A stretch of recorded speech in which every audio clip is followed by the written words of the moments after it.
Welcome, everybody, to the Urantia book. I want to thank you all for your subscriptions. We're growing quickly here.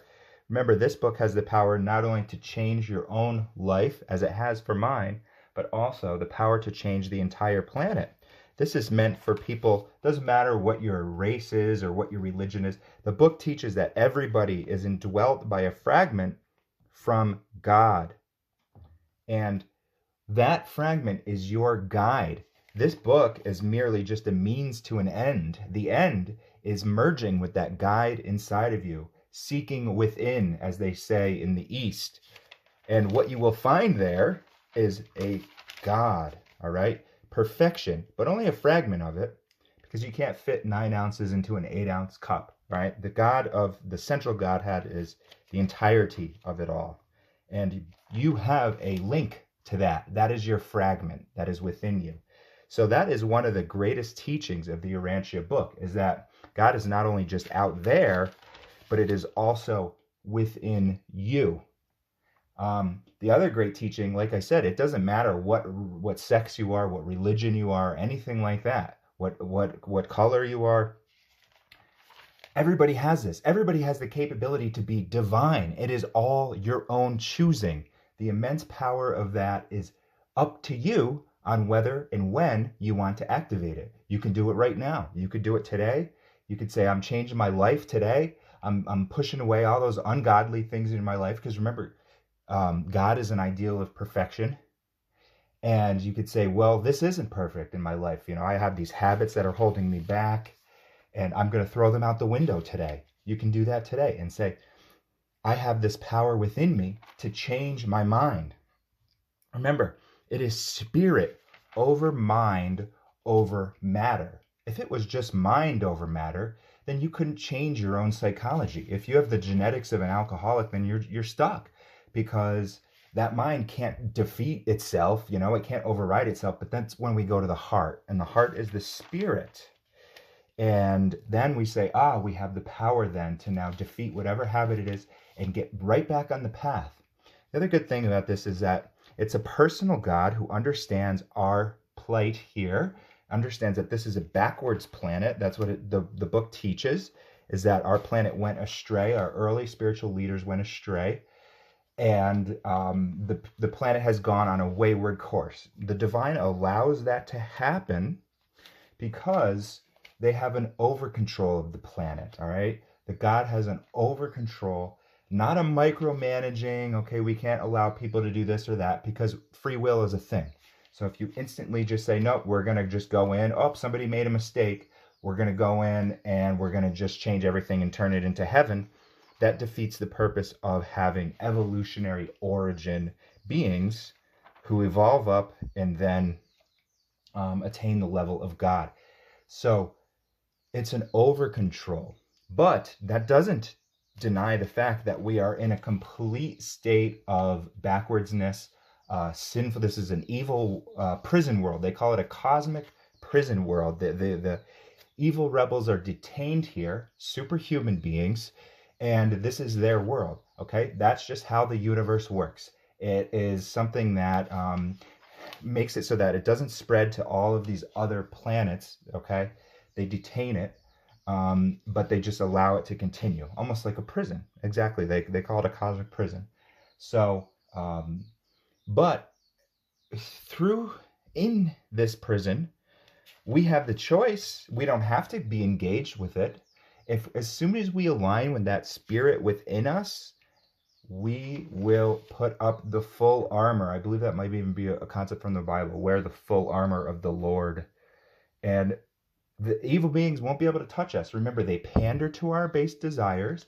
They use fear campaigns. Fear is the number one poison on this planet. You can write that on your heart and embed it in your mind. That's the number one poison, fear. So once you wear the full armor, you are putting up this barrier. The evil cannot even get in. They can't pander to your base desires anymore, because you're going to seek God over the temporal hits of the world, right? Your temporal little fixes. That's your base desires. And you're going to say, well, I'm going to prioritize. I'm looking to my eternal career. And that is going to give me the strength to prioritize. And all of this is helpful as far as that strength goes. And so that's what wearing the full armor is. But remember, if you are not completely convinced, or you have shades of doubt, you're vacillating, then you're not having the full armor. And that small hole, that small vacillation area, that is where you're going to be susceptible. Okay. Well, somebody say, God's not real, it doesn't matter. I'm just going to go to a dirt nap anyway. So why not go over to my neighbor's house and do a crime over there, and steal his money.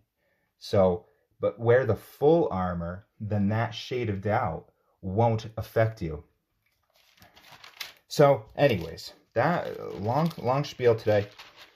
Let us just quickly go in here. We've been reading the forward here, folks, okay? We've been reading about these super deep concepts: God the ultimate, God the absolute, the three absolutes. These words have been profoundly deep, and just talking about topics that are beyond really what we can comprehend, okay?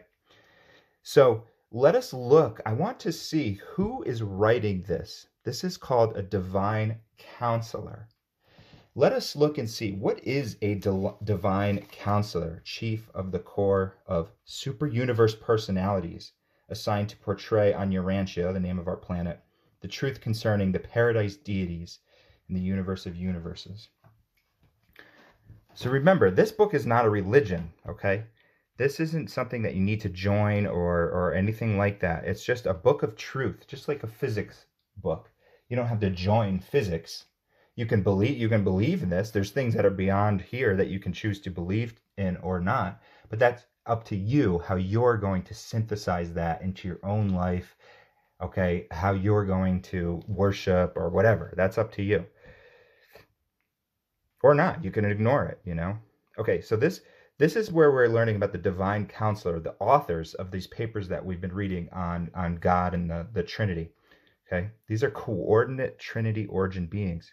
These Trinity origin beings, which means they come directly from the Trinity, unlike us, which, we're evolving here, are the council of deity to the realms of the 7 super universes. Remember, there's 100,000 universes in each super universe. So that just goes to show you the vastness. Each universe has maybe 10 million, projected around 10 million inhabited worlds. So this book is just taking just the vastness into consideration, okay? Unlike maybe man's Christianity, which says Earth is the only planet. We're looking out, well, why is there all just empty junk out there in space, right? This is saying, no, it's all peopled.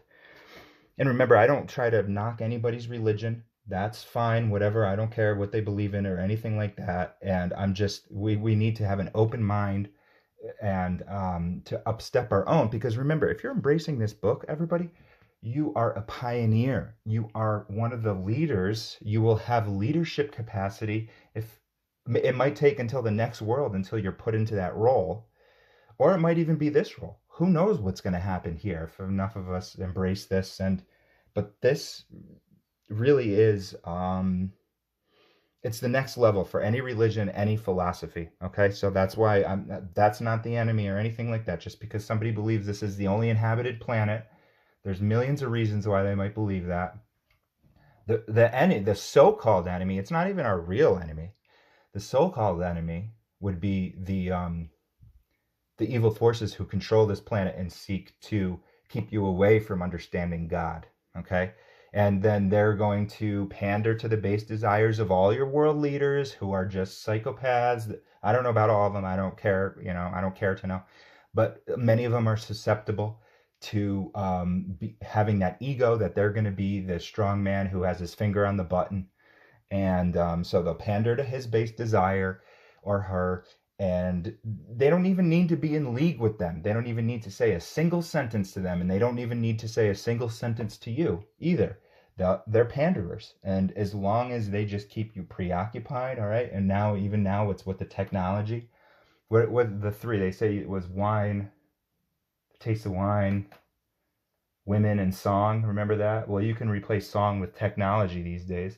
But, you know, even music is something that people could go so far into music and never take 1 minute to just say, hey, I'm gonna reflect on God today. Um, and that can become their God, or money can become their God. Remember, these things aren't to be destroyed or anything like that. It's but they need to be. There's a one-liner. There's a one-liner about oh, it's not the thing itself, it's the misuse and abuse of the thing that leads to ungodliness. Okay, so something like music, technology, you misuse and abuse technology, play video games all day, then, you know, your things are going to compound. You know, you're even from a health perspective, you misuse and abuse food, we have the data there to prove that it's going to go, it's not going to go well for you, right? We have that scientific medical data to show that that's going to be your leading causes of death, your heart disease, all dietary and lifestyle related. So it's not the thing itself, food, it's the misuse and abuse of it. Okay, so divine counselors, 21 billion counselors in service. Oh, wait, they are not reflective of the divine counsel of the Trinity. They are that counsel. See, this is a concept, this is a deep concept that the Urantia book portrays. So these Trinity origin beings, these divine counselors, they're not saying, hey, we represent the Trinity, so we're going to speak for them because we... No. It literally is the embodiment of what how the Trinity itself would counsel you. Okay? They make beings out of concepts. And then those beings have personalities and so forth. So the embodiment, they are that counsel. There are 21 billion counselors in service, and 3 billion are assigned to each super universe. Okay, so that's 21 billion of just the divine counselors. Now, here's another good part about this. Divine counselors are the perfection of the divine counsel of the Paradise Trinity. We represent, in fact, are the counsel of perfection. So when you read those words, when that foreword was created here, this is the exact perfect foreword to a book of Revelation. It's going in the exact right spot.